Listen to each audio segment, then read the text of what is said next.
Hello and welcome to a unboxing and first impressions video of my very first Byredo scent. So this is a brand that I've kind of always ignored a little bit. It seemed very commercial as niche brands go, kind of mass appealing type of brand.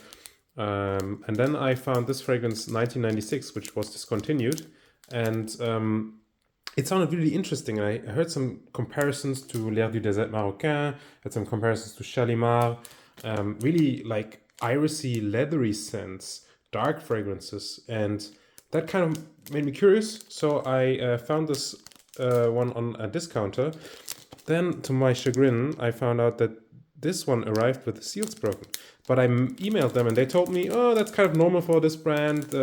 When they get shaken up in shipping, the seal sometimes gets broken and you can still return it if you don't like it. So I will open this one on video, and I will do this first of all to make sure that I'm not getting ripped off here, and second of all to show you this fragrance, and hopefully I will enjoy it. This is gonna be yeah, my very first Byredo, as I said. I'm really not that familiar with the brand. First of all, this is how the packaging is. There's like some sort of card thing here. I don't know exactly what that is. Let me have a look. No clue at all. So yeah, it's just... Oh, it's interesting. It's like something from the founder. I don't know, like a letter from the founder, maybe. Ben Gorham. I think he's Swedish. Sounds kind of Swedish. So it looks like a very Nordic brand, right? By this minimalistic aesthetic. I don't mind the packaging. It's all paper. It's maybe a little bit much. It seems all very secure. Here's the bottle.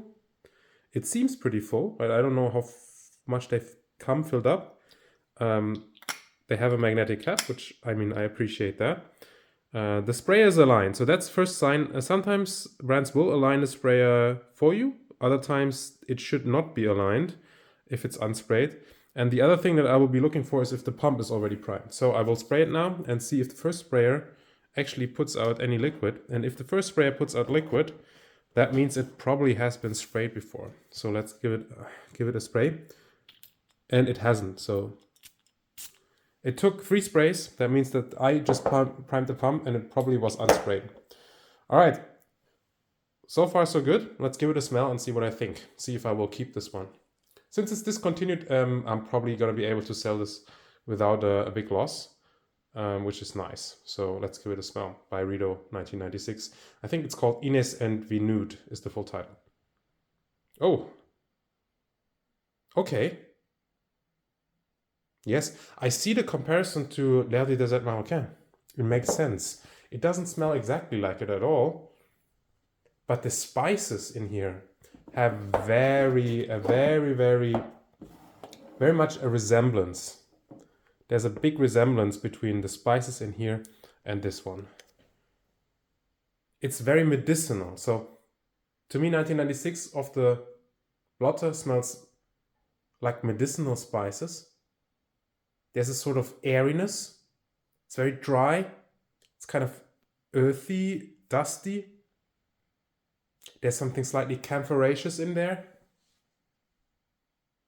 This is very interesting. There's something almost like a pear note, maybe some ambrets. There's something very leathery. This is surprising. So when I hear anything about this brand, right? I kind of always hear about Bal d'Afrique. I hear about what is the other one called? Mojave Ghost. Those are like kind of soapy, clean fragrances, and I like those types of fragrances, but I'm not really interested in seeking them out or finding very expensive ones of them. I can find them for a lot less, and I know that they're very simple constructions usually. But when I hear that this one is supposed to be leathery, powdery, old school, dry, spicy, almost dirty, then that got my interest. Because at this point, I'm seeking interesting smells. I've got enough mass appealing stuff. I mean, Dior Homme Intense is quite mass appealing. I've got loads of different fresh, clean fragrances, and I don't really need another one. So if I was thinking, if I wanted to get into my first Byredo, make it something a little bit more special. And this one definitely smells special. It's very airy. So let's see the differences to L'air du Désert Marocain. L'air du Désert Marocain actually feels sweeter on first impression. And L'air du Désert Marocain has maybe, it's hard to say. L'air du Désert Marocain is not quite as leathery. It's maybe a little bit more smoky. And this one is kind of, it has this almost eucalyptusy, the Byredo has almost this eucalyptusy freshness. It smells a little bit like tiger balm, like Chinese tiger balm. That's what I'm thinking of. That's that camphoraceous freshness. Super interesting. This one is weird. I didn't expect to get such a weird fragrance from Byredo. Let's have a look at the official notes. So the notes are, it's from 2013. Juniper berries, that's the freshness. Black pepper, iris, leather, violet, patchouli, black amber, and vanilla. It's done by Jerome Epinette. And it's a collaboration with Inez Vinoodh, Inez van Lamsvelde, and Vinoodh Matadin, who are photographers from the Netherlands. And there's a picture associated with this. Unfortunately, this packaging doesn't feature the picture anymore. I can see that one of the old packagings did feature the painting, the picture, which looks kind of creepy. But yeah, the juniper berry gives this kind of metallic, almost camphoraceous tiger balm freshness. It's very cold. It's very, very cold with the black pepper. And there's some cedary nuances in here. It's kind of foresty. But then beneath that, you get this powdery balm. It's like loads of powder. It's a bit of a dirty leather thing. And the patchouli lends this sort of earthy dustiness. And there's got to be some more spices in here. I'm sure there's probably more spices. Maybe the black amber. Maybe that's labdanum and some other stuff, like more resins.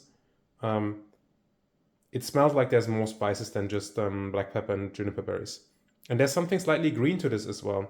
It almost has like a slightly cucumbery nuance.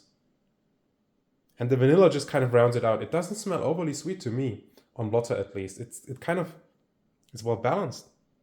I'm really impressed. So this medicinal thing might be tough to wear, but I feel like in dry down you will get less of that. And I'm sure this turns off a lot of people because of that opening. It is quite weird. But I was shocked. How much it reminded me of L'air du Désert Marocain. In L'air du Désert Marocain, it's a better fragrance, I would say. But I'm still shocked because this has a different take on it. This has this sort of juniper freshness and this more pronounced leatheriness. And it's really not overly sweet. It's not mass appealing or anything. Yeah, I'm gonna be wearing this one because it's gonna be probably more suited for colder weather. And yeah, I can't wait to really give this one a shot. And I'll report back. If I really like it, I will keep it and I will do a review on it. All right, thank you so much for watching. That was just a quick one. Let me know if you've tried this one. Let me know if you've tried this 1996. Let me know what you think about it compared to L'air du Désert Marocain. And also let me know what you think about the brand of Byredo. All right, that's all. Thank you so much for watching. Be safe, be kind to each other, and be kind to yourself. Take care. And until the next one, bye-bye.